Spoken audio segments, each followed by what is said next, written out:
আমার প্রিয় ছাত্রছাত্রী, আশা করি তোমরা সকলে ভালো আছো, সুস্থ আছো। আমি আবার আজকে একটা নতুন ভিডিও নিয়ে এলাম এবং পূর্বের প্রতিশ্রুতি অনুযায়ী আমরা বলেছিলাম যে নিচের সমস্যাগুলির সমাধান করব। আর আশা করি তোমরা করেছো এবং আমিও আজকে তোমাদের সঙ্গে এগুলো কাজগুলো করব। আর তোমরা যারা যেভাবে করেছো তোমরা তোমাদের কাজগুলো আমার সঙ্গে একটু মিলিয়ে নেবে। তো আমি যেটা বলতে চাইছি, প্রথমেই তোমাদেরকে এই ভিডিওর শুরুতে বলবো ভগ্নাংশকে লঘিষ্ঠ আকারে প্রকাশ করি। ভগ্নাংশটি লঘিষ্ঠ আকারে এসে গেছে তখনই আমরা বুঝতে পারবো যখনই ভগ্নাংশটির লব হর দুটো মৌলিক সংখ্যা হবে, অথবা দুটো মৌলিক সংখ্যা না হলেও সংখ্যা দুটি পরস্পর মৌলিক সংখ্যা হবে। পরস্পর মৌলিক মানে কি? পরস্পর মৌলিক সংখ্যা সংক্রান্ত ভিডিও এর আগে দেওয়া হয়েছে, যার লিঙ্ক এই ভিডিওর ডেসক্রিপশন বক্সে নিচে দিয়ে দেওয়া হলো। সেই ডেসক্রিপশন বক্স থেকে তোমরা আগের ভিডিওটি পেয়ে যেতে পারো। মানে সংখ্যা দুটির মধ্যে গসাগু এক ছাড়া অন্য কিছু হবে না। এবার আমরা এই অঙ্কগুলো করতে শুরু করব। 2, 5 এইটা লঘিষ্ঠ আকার আছে নাকি এর থেকেও ভগ্নাংশটিকে আরো ছোট করা যাবে? তাই এটাই হচ্ছে আমাদের লঘিষ্ঠ আকার, কারণ 2 ও মৌলিক সংখ্যা, 5 ও মৌলিক সংখ্যা। আবার দেখো 2 ও 5 গসাগু শুধু এক ছাড়া অন্য কিছু হতে পারে না। তাই 2 ও 5 সংখ্যা দুটি পরস্পর মৌলিক সংখ্যা। তাহলে আমরা এবার এখানে 2 গুণ করেছে সমতুল্য ভগ্নাংশের ধারণা থেকে আমরা জানি ভগ্নাংশের লব ও হর একই সংখ্যা দ্বারা গুণ করলে, অথবা ভগ্নাংশের লব ও হরকে একই সংখ্যা দ্বারা ভাগ করলে ভগ্নাংশের মানের কোনো পরিবর্তন হয় না। আমরা এর আগের ভিডিওয় এগুলো আলোচনা করেছি। যারা ভিডিওটি দেখোনি, নিচের ডেসক্রিপশনে আগের ভিডিওর লিঙ্ক দেওয়া আছে, ক্লিক করে তোমরা আগের ভিডিওটি দেখে নিতে পারো। তাহলে এখানে 2 লবে 2 গুণ করছে, হরেও 2 গুণ করা হয়েছে, এখানে 3 গুণ করা হয়েছে, এখানেও 3 গুণ করা হয়েছে, হরের সঙ্গে 3 গুণ করা হয়েছে, এখানে 5 এর সঙ্গে মানে হরের সঙ্গে 4 গুণ করা হয়েছে। তাহলে আমরা ওপরেও লবের সঙ্গে 4 গুণ করব। আমি পেন্সিলে করছি, আমি মুখে বলে যাচ্ছি, তোমরা যদি খাতায় তুলে রাখো ভালো হয়। আগে খাতায় তুলে রেখে তারপর আমার ভিডিওটা চালু করে দেখলে তোমাদের সুবিধা হয়, তাহলে তোমরা খাতায় তুলে নিতে পারবে। বইটা পেন দিয়ে না লিখলেই ভালো হয়। 5 আছে, 2 এর সঙ্গে যদি আমি 7 গুণ করি, তাহলে 5 এর সঙ্গেও আমি 7 গুণ করব। 2 এর 7 এইটা ভগ্নাংশের লঘিষ্ঠ আকার, কারণ 2, 7 পরস্পর মৌলিক সংখ্যা। 7 হয়ে গেছে 14, তাহলে 7 এর সঙ্গে কত গুণ করেছিলাম? 7 এর সঙ্গে 2 গুণ করলে হয় 14। তাহলে 7 এর সঙ্গে যদি 2 গুণ করি, 7 2 এ 14, তাহলে 2 এর সঙ্গে 2 গুণ করব, 2 2 এ 4। 7 এবার 2টা লব আছে, লব 2 এর সঙ্গে কত গুণ করলে 6 হয়েছে? 2 এর সঙ্গে 3 গুণ করলে 6 হয়েছে। তাহলে 7 এর সঙ্গেও আমরা 3 গুণ করব, 3 গুণ করলে 7 3 এ 21 হবে। 2 এর সঙ্গে কত গুণ করলে 10 হয়? 2 এর সঙ্গে 5 গুণ করলে 10 হয়। তাহলে আমরা 7 এর সঙ্গেও 5 গুণ করব, 7 5 এ 39। আমি আবারও বলছি, সমতুল্য ভগ্নাংশের বৈশিষ্ট্য অনুযায়ী আমরা জানি কোনো ভগ্নাংশের লব ও হরকে একই সংখ্যা দ্বারা গুণ করলে তার মানে কোনো পরিবর্তন হয় না। তাই এই ভগ্নাংশ যা, এটাও তাই, এটাও তাই, এটাও তাই, এগুলো সবই হলো সমতুল্য ভগ্নাংশ, যাকে ইংরেজিতে বলে ইকুইভ্যালেন্ট ফ্র্যাকশন। 3 এটা ভগ্নাংশের লঘিষ্ঠতম আকার। তাহলে সবসময় আমরা লঘিষ্ঠতম আকার থেকেই সব হিসেব করবো। এই অঙ্কগুলো মানে এই যে সমস্যাগুলো সমাধান করতে গেলে আমাদের সবসময় লঘিষ্ঠতম আকারটাকে আগে ধরতে হবে, তারপর আমরা এগোবো। এগুলো আছে, বুঝে নিচ্ছি। সংখ্যা দুটি পরস্পর মৌলিক, কারণ এই সংখ্যা দুটির গসাগু এক ছাড়া আর কিছুই নয়। এটা আমার লঘিষ্ঠ আকার বুঝে নিয়েছি। এবার আমরা 3 এর সঙ্গে কত গুণ করলে 9 পাবো? 3 এর সঙ্গে 3 গুণ করলে 3 3 এ 9। তাহলে আমরা এটাকে 3 গুণ করেছি, তাহলে এখানেও 3 গুণ করবো। 8 এর সঙ্গে 3 গুণ করলে কত হবে? 8 3 এ 24। এটা বোঝানোর জন্য লিখলাম, এগুলো তুমি লিখবে না। এবার এই নিচেটাকে ধরি, 8 এর সঙ্গে কত গুণ করলে 32 হয়েছে? 8 এর সঙ্গে 4, 8 4 এ 32। তাহলে তোমরা 3 4 এ করবে। 8 এর সঙ্গে যদি 4 গুণ করেছি, তাহলে 3 এর সঙ্গে 4 গুণ করবো, 3 4 এ 12। 3 6 এ 18, তাহলে 6 গুণ করেছি, 3 এর সঙ্গে 6 গুণ করলে হয় 18। তাহলে 8 এর সঙ্গেও 6 গুণ করবো, 8 6 48। 64, 8 এর সঙ্গে কত গুণ করলে 64 হবে? 8 8 এ 64, 8 এর সঙ্গে 8 গুণ করেছি, তাহলে 3 8 এ গুণ করবো, 3 এর সঙ্গে 8 গুণ করবো, 3 8 এ 24। ঘয়ের দাগে দেখো, এখানে কোনো ভগ্নাংশটি সম্পূর্ণ নয়। কারো যদি লব আছে তো তার হর নেই, কারো যদি হর আছে তো তার লব নেই। তো এইখানে দেখো, এই ভগ্নাংশটি একটা সম্পূর্ণ ভগ্নাংশ, কিন্তু এই ভগ্নাংশটি কি লঘিষ্ঠ আকার? না, এইটাকে তাহলে আমাকে লঘিষ্ঠ আকারে পরিণত করতে হবে। এই ভগ্নাংশটি আমাকে লঘিষ্ঠ আকারে পরিণত করতে হবে। লঘিষ্ঠ আকারে পরিণত করতে গেলে আমাকে 21 এবং 7-এর সবচাইতে বেশি মানে সবচাইতে বড় সাধারণ গুণনীয়ক আমাকে বার করতে হবে, অর্থাৎ 21 এবং 27-এর গরিষ্ঠ সাধারণ গুণনীয়ক গসাগু আমাকে 21 ও 27-এর গসাগু বার করতে হবে। তাহলে 21 আর 27, 21 27 গসাগু কত হবে?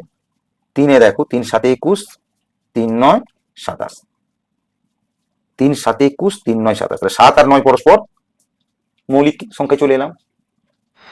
তাহলে এই দুটো সংখ্যা পরস্পর মৌলিক, তাহলে আমাদের কেবলমাত্র আমরা 7 3ই পেলাম গসাগু। 3 হচ্ছে 21 কে বিভাজ্য, 3 27 কে বিভাজ্য, তাহলে 3, তাহলে আমাদের মূল ভগ্নাংশটি ছিল 7-এর 9।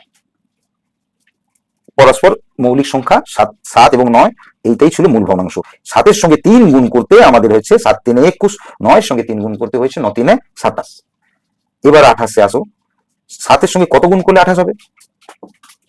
7-এর সঙ্গে আমরা 4 গুণ করলে পাবো 28, 7 4-এ 28, তাহলে 9-এর সঙ্গে 4 গুণ করো, 9 4-এ 36। 7-এর সঙ্গে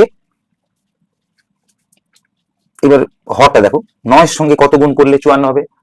9 কে 9, 9 2 18, 9 3 27, 9 4 36, 9 5 45, 9 6 54, 6 গুণ করতে হবে, তাহলে 7-কেও 6 দিয়ে গুণ করবো, 7 6 42। এবার 56, 7 8-এ 56, 7 8-এ মানে 8 দিয়ে গুণ করলাম, তাহলে 9 8-এ 72, 8 দিয়ে 9 কেও গুণ করলাম 72। এবারে দেখো এখানেও সেই মোটটাও একই রকম, একটাই যা সম্পূর্ণ ভগ্নাংশ আছে, আর কোনো ভগ্নাংশই সম্পূর্ণ নয়, অসম্পূর্ণ, কারো লব আছে তো হর নেই, হর আছে তো লব নেই। তাহলে আমরা 24 আর 33 এর গসাগু বার করবো। 24 33 আমরা গসাগু দিয়ে ভাগ করে লঘিষ্ঠ আকারে ভগ্নাংশটিকে পরিণত করব। আগে লঘিষ্ঠ আকারে পরিণত করব, প্রথমে সবসময় অঙ্কগুলোতে এই অঙ্কগুলোতে আগে সবসময় লঘিষ্ঠ আকারে যেতে হবে ভগ্নাংশ। লঘিষ্ঠ আকারে গেলে তারপর আমরা ওই লঘিষ্ঠ আকার থেকে আমরা পরপর নতুন নতুন ভগ্নাংশ সৃষ্টি করতে পারবো। 3-এ দিই, 3 8-এ, কারণ এটা 2-এ দিলে এটা চলে যেত, 2 1 2, 2 2 4, মানে 12 2 24, কিন্তু 2-এ তো 33 যাবে না, তাই জন্য আমরা 3-এ দিলাম, 3 8-এ 24, 3 1 3, 3 1 3। তাহলে মূল ভগ্নাংশটি হলো 8-এর 11। এরা হচ্ছে পরস্পর মৌলিক সংখ্যা, 8-এর 11। এবার 8-এর সঙ্গে কত গুণ করলে 24 হয়েছে? 8-এর সঙ্গে 3 গুণ করলে 24 হয়েছে, তাহলে 11-এর সঙ্গে 3 গুণ করলে 33 হয়েছে। 8-এর সঙ্গে কত গুণ করলে 40 হয়েছে? 8 5-এ 40, তাহলে 5 8 5-এ 40, তাহলে 11 5-এ করবো, 11 5-এ 55। এবার 66, 11 6 66, 6 গুণ করেছে, 11 6 66, তাহলে 8-এর সঙ্গে 6 গুণ করবো, 8 6 কত হয়? 8 6 48। এবার দেখো 64, 8 8-এ 64, 8-এর সঙ্গে 8 গুণ করলে হয় 64, তাহলে 11-এর সঙ্গে 8 গুণ করবো, 11 8-এ 88। এবার চলে আসছি আমরা 11 12, 11 12 সংখ্যা দুটি পরস্পর মৌলিক। সংখ্যা দুটিকে মৌলিক বলছি না, পরস্পর মৌলিক, কারণ 12 তো যৌগিক সংখ্যা, 11 যদিও মৌলিক সংখ্যা, 12 হচ্ছে যৌগিক সংখ্যা। এই দুটি সংখ্যা হচ্ছে পরস্পর মৌলিক, মানে এই দুটি সংখ্যার সাধারণ গুণনীয়ক 1 ছাড়া অন্য কোনো সংখ্যা পাবে না, অর্থাৎ গসাগু 1 ছাড়া আর অন্য কিছু হবে না। তাহলে পরস্পর মৌলিক মানে এই ভগ্নাংশটি হচ্ছে ভগ্নাংশের লঘিষ্ঠ আকার। তাহলে 11-এর সঙ্গে কত গুণ করলে 33 হয়? 11-এর সঙ্গে 3 গুণ করলে 33 হয়, তাহলে 12-এর সঙ্গে 3 গুণ করবো, 12 3-এ 36। 12-এর সঙ্গে 5 গুণ করলে 60 হয়। দেখো 12 নামটা যদি জানো তাহলে দেখে নাও, 12 5-এ 60, তাহলে আমরা 11 5-এ 11-এর সঙ্গে 5 গুণ করবো, 11 5-এ 55। এবার 88 আছে, 11-এর সঙ্গে 8 গুণ করলে 88, 11 8-এ 88, তাহলে 12 8-এ আমাদের গুণ করবো। তাহলে 11 8-এ যখন 88, তাহলে 12-কে 8 দিয়ে গুণ করবো, 12 8-এ 96। তোমরা নামটা না জানলে গুণ করে নিতে পারো। 8 2-এ 16, 16 6, হাতে 1, 8 একে 8 আর 1 9, 96। এবার দেখো 21 36, 21 36 এটা কি ভগ্নাংশের লঘিষ্ঠ আকার?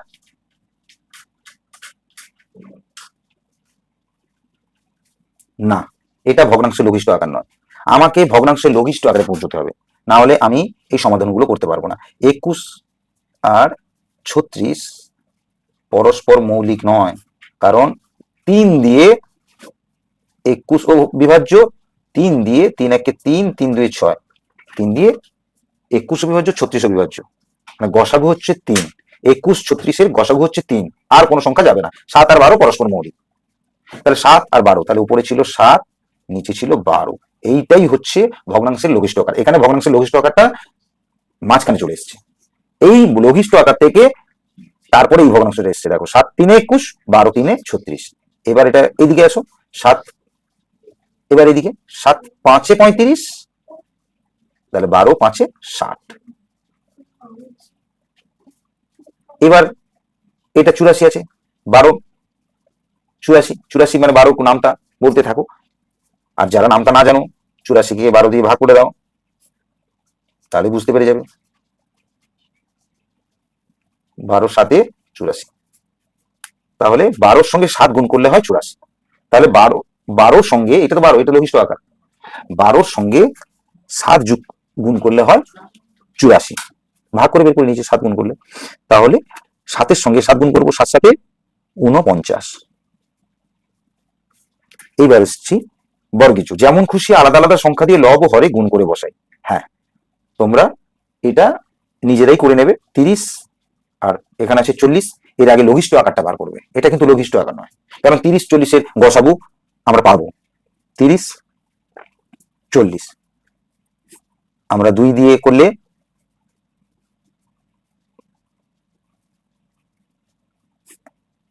15 দিয়ে 30, 20 দিয়ে 40, 5 দিয়ে করলে 5 3 15, 5 4 20। এই যে দুটো সংখ্যা দাঁড়ালো পরস্পর মৌলিক, তাহলে এই শেষ অংশটা হচ্ছে আমাদের ভগ্নাংশের লঘিষ্ঠ আকার। এই ভগ্নাংশটি লঘিষ্ঠ আকার, তাহলে এই ভগ্নাংশের লঘিষ্ঠ আকার এটা পেয়ে গেছি। এবার আমরা এর সঙ্গে 10 গুণ করতে এখানে 30 হয়েছে, এর সঙ্গে 10 গুণ করতে 40 হয়েছে। এবার তোমরা 5 গুণ করতে পারো, 6 গুণ করতে পারো, 7 গুণ করতে পারো। আমি একটা কম গুণ করছি, একটা বেশি গুণ করছি, একটা 5 গুণ করে করি। এদিকে আমার, এটা তোমাদের ইচ্ছে যে যত সংখ্যা দিয়ে গুণ করতে পারো। আমি ভাবলাম এখানেও 5 দিয়ে গুণ করছি, এখানেও 5 দিয়ে গুণ করছি। 3 5 15, 4 5 20। তারপরে এটা 5 দিয়ে, এটা তো 10 দিয়ে গুণ আছে, এটা ভাবলাম এটা আমি 15 দিয়ে গুণ করে দিই। আমি ভাবছি তোমরা 2 দিয়ে করতে পারো, 4 দিয়ে করতে পারো, 5 দিয়ে করতে পারো, 6 দিয়ে করতে পারো, যা মোটামুটি যে সংখ্যা দিয়ে এই লঘিষ্ঠ আকার থেকে তোমাকে অঙ্ক করতে হবে। যে সংখ্যা দিয়ে লঘিষ্ঠ ভগ্নাংশের লবকে গুণ করবে সেই সংখ্যা দিয়েই তোমাকে হরকেও গুণ করতে হবে।